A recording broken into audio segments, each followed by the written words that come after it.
안녕하세요. 오늘은 캐나다의 난민법에 대해서 얘기해 보려고 합니다.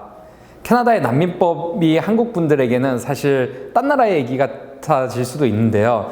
다만 많은 캐나다에 계시는 한국 분들이 캐나다는 난민을 많이 받는데, 아니면 캐나다에서 난민 정책이 우호적으로 변한다고 하는데 하시면서 궁금해하시는 분들이 많습니다.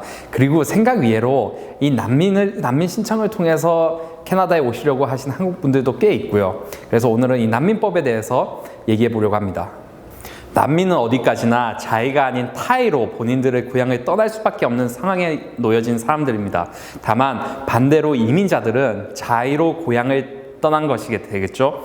그래서 법적으로 이 부분이 이 난민법 심사를 할 때도 가장 중요한 부분이, 난민 신청은 국경에서 또는 캐나다 내에서 가능합니다. 캐나다 내에서 하실 경우 IRCC라고 하는 이민국에 먼저 신청을 하게 되고, 이민국에서 간단한 심사를 한 뒤에 IRB라고 하는 독립기관에 파일을 보내게 됩니다.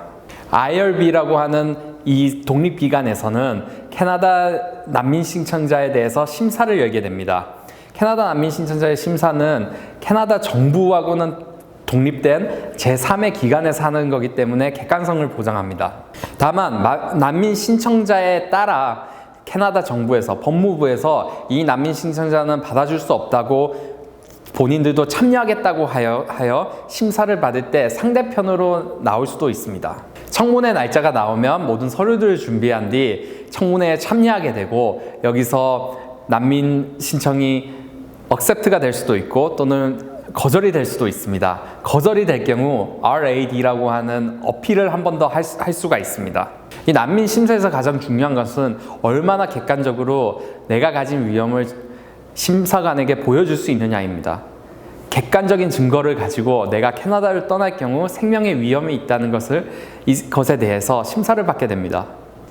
많은 분들이 오해하는 것이 캐나다는 난민 신청이 쉽다고 하던데, 내가 어느 정도만 탄압을 받은 것을 증명해주면 난민으로 인정받지 않을까 하시는 오해를 많이 하십니다. 다만 이 부분은 철저하게 생명의 위험이 기준이기 때문에 얼마나 내가 생명적으로 위협을 받는지에 대해서 객관적인 증거가 충분히 있으셔야만 난민 심사를 통과하실 수가 있습니다.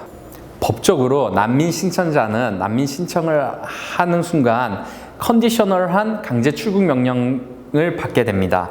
이 강제 출국 명령은 난민 심사가 끝날 때까지 홀드가 되는 거죠. 따라서 난민 신청이 거절될 경우 이 강제 출국 명령이 행사가 됩니다. 자, 이 부분에서 만약 난민 신청을 하신 후 거절이 되셨을 경우에는 다시 캐나다로 오기가, 아니면 다른 방법으로 캐나다에서 영주권을 신청하기가 상당히 어렵게 됩니다. 특히 한국 분들처럼 ETA로 자연스럽게 오실 수 있는 분들의 경우에는 이 난민 신청으로 인해 본인의 유리한 점을 많이 잃게 되는 거죠. 따라서 난민 신청을 하신 경우 어떤 책임감이 따르는지에 대해서 정확히 인지하시고 난민 신청을 하셔야 됩니다. 왜냐하면 이것의 결과물에 따라 캐나다에서 계속 거주하시기가 힘들어지실 수 있습니다. 다만 한국에서 또는 본인의 고향에서 정말 생명의 위협이 크고 캐나다에 꼭 있어야 된다는 이유가 있으시다면 당연히 난민법에 의거하여 신청을 하셔야 됩니다. 다만 제가 만나본 바로는 많은 분들이 이 부분에 대해서 어떤 결과에 따라서 어떤 부당한 점이 있는지에 대해서 잘 인지하지 못하시고 이게 어떨까, 이 신청하는 것이 어떨까 하는 마음으로 신청하신 분이 종종 있습니다. 그럴 경우 다른 루트에 비해서 이 루트는 D가 없는 방법이기 때문에 그 부분에 대해서는 철저히 인지하시고 신청하셔야 합니다.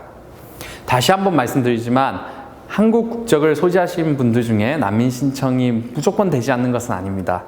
본인이 이 방법밖에 없다, 이 방법 외에는 내가 한국으로 돌아가면 생명의 위협을 받는다 라는 기준에 부합한다면 꼭 변호사와 상담을 받고 이 절차에 대해서 알아보시는 것이 필요합니다.